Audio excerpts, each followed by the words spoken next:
चुनाव क्षेत्रों में व्यस्त, इसलिए आज नहीं आ पाए। क्योंकि आज ही उनकी पुण्यतिथि थी, इसलिए आज ये कार्यक्रम यहाँ पर और आयोजित किया गया है। तेजस्वी यादव लगातार नियुक्ति पत्र बांट रहे हैं बिहार में, कैसे देख रहे हैं सर? आगे चलते उन्होंने भी दावा किया है कि बिहार में और बढ़ चढ़ के रोजगार देंगे, नौकरी देंगे। देखिए, आज भी जो उर्दू अनुवादकों का जो नियुक्ति पत्र बांटा गया है, ये सारी नियुक्ति तो एनडीए के कार्यकाल में हो चुकी थी। परीक्षा, रिजल्ट, काउंसलिंग, ज्वाइनिंग। तो तेजस्वी जी, आपके बनने के बाद जो रिक्तियां निकली और उस पर जो आप नियुक्ति करेंगे उसका श्रेय लीजिए, ये एनडीए की सरकार का श्रेय मत लीजिए। तो जो नियुक्तियां हम लोगों ने पूरी कर दिया प्रक्रिया, इसके पहले भी जो भी विज्ञापन निकले थे हम लोग के समय के, और जो नियुक्ति की प्रक्रिया पूरी हो गई थी, चाहे वो एनएम की नियुक्ति हो या राजस्व भूमि सुधार विभाग में हो, एक भी नियुक्ति यूपीए के कार्यकाल की नहीं। सारी की सारी नियुक्तियां जो हैं, यहाँ तक कि मुख्यमंत्री जी जो 10,000 सिपाहियों का नियुक्ति पत्र बांटने वाले हैं, तो ये सारी नियुक्तियों का विज्ञापन कब निकला? जब हम लोग की सरकार थी। काउंसलिंग कब हुई, परीक्षा कब हुई, रिजल्ट कब निकला, नियुक्ति पत्र कब बंटा, ज्वाइनिंग कब हुई? तो कुछ लोगों का दोबारा बांट रहे नियुक्ति पत्र जो है। तो आपने 20 लाख नौकरियों का वायदा किया, सरकारी नौकरी, मैं रोजगार की बात नहीं कर रहा हूँ। और अभी जो रिक्तियों का कैबिनेट का निर्णय हो रहा है और जो ये बहाली कर रहे हैं, वो तो मुझे लगता है कि 5 साल में 1 लाख भी पार नहीं कर पाएंगे। तो इसलिए बिहार के नौजवानों को ठगने का काम मत कीजिए। और तेजस्वी ने जो 10 लाख सरकारी नौकरियों की बात कही थी, हम लोगों ने कभी सरकारी नौकरी की बात नहीं की थी। नरेंद्र मोदी जी ने 2 करोड़ रोजगार की बात कही थी, और ये बात करें सरकारी नौकरी की, तो इसलिए सरकारी नौकरी का जो ये एक सपना दिखा रहे थे, उसमें पूरी तरह से ये फेल हो गया है। और यही नीतीश कुमार थे जिन्होंने भाषण देते हुए कहा था, पैसा कहाँ से लाएंगे? क्या जो घोटाले का पैसा है उसे लाएंगे, उसका भुगतान करेंगे?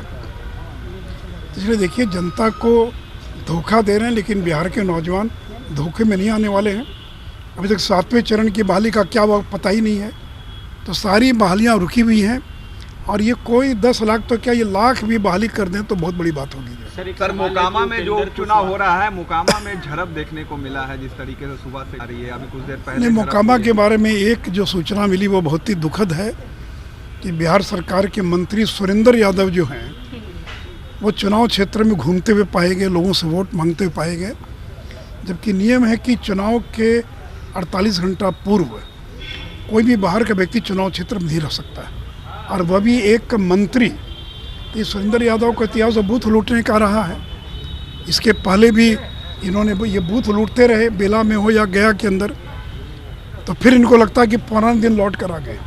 लेकिन देखिए, ये लाख जतन कर लें, सरकारी मशीनरी का दुरुपयोग कर लें, हेलीकॉप्टर से घूमकर प्रचार करें, दोनों क्षेत्र में जो अभी तक की रिपोर्ट हम लोग को मिल रही है, भारतीय जनता पार्टी गोपालगंज और मोकामा दोनों जगह इतिहास रचने जा रही है। गोपालगंज में 5वीं बार चुनाव जीतेंगे, और मोकामा के अंदर जो लोगों को लगता था कि छोटे सरकार कभी हार नहीं सकते हैं, तो इसलिए इस बार छोटे सरकार भी चुनाव हार जाएंगे, उनकी पत्नी चुनाव हार जाएगी, और वहाँ पर कमल खिलेगा। उपेंद्र कुशवाहा ने दावा किया है कि बीजेपी के कई एमएलए संपर्क में हैं, जेडीयू के कई एमएलए जेडीयू। बीजेपी कैसे देखती है? देखिए, मैं तो, आप अगर कहिए तो मैं एफिडेविट करने के लिए तैयार हूँ या रजिस्ट्री करने के लिए तैयार हूँ कि आज न कल दोनों पार्टी का मर्जर होगा। अगर मर्जर नहीं हो, अगर होने की बात होती, तो राष्ट्रीय जनता दल की राष्ट्रीय कार्यकारिणी ने तेजस्वी यादव को क्यों अधिकृत किया कि अगर चुनाव चिन्ह बदलने की आवश्यकता हो या पार्टी का नाम बदलने की आवश्यकता हो, तो कार्यकारिणी की बैठक बुलाने की आवश्यकता नहीं है। अधिकृत कर दिया गया लालू यादव और तेजस्वी यादव को। तो ये देखिए, वो लाख खंडन करें, लेकिन आज न कल जनता दल का विलय अवश्यंभावी है। इसे मैंने तो कहा विलय या विलीन। अगर जनता दल का विलय नहीं हुआ तो वो विलीन हो जाएंगे, वो पार्टी इतिहास के पन्नों में सिमट जाएगी। इसलिए उनके पास दूसरा कोई विकल्प नहीं है। आज न कल जो जगता बाबू ने कहा कि वो नई पार्टी बनाकर तेजस्वी को बिहार की गद्दी सौंपेंगे और खुद देश की राजनीति करने चले जाएंगे।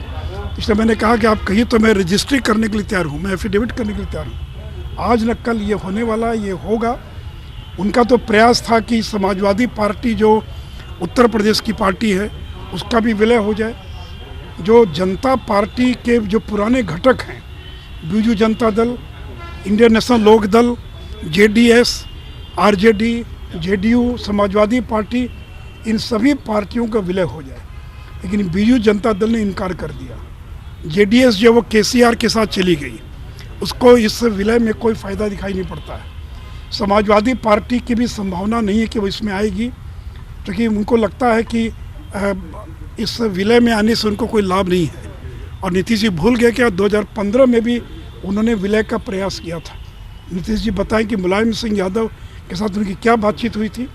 मुलायम सिंह यादव को नई पार्टी समाजवादी पार्टी का अध्यक्ष बनाकर और जनता दलों के विलय का निर्णय हुआ था कि नहीं हुआ था।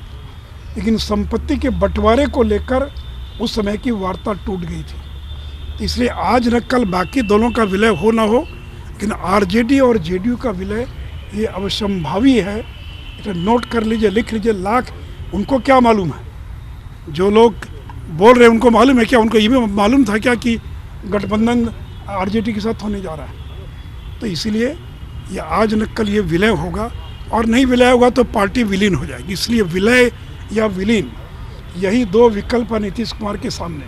या तो विलय करो या पार्टी को विलीन कर दो, हमेशा के लिए पार्टी विलीन हो जाएगी।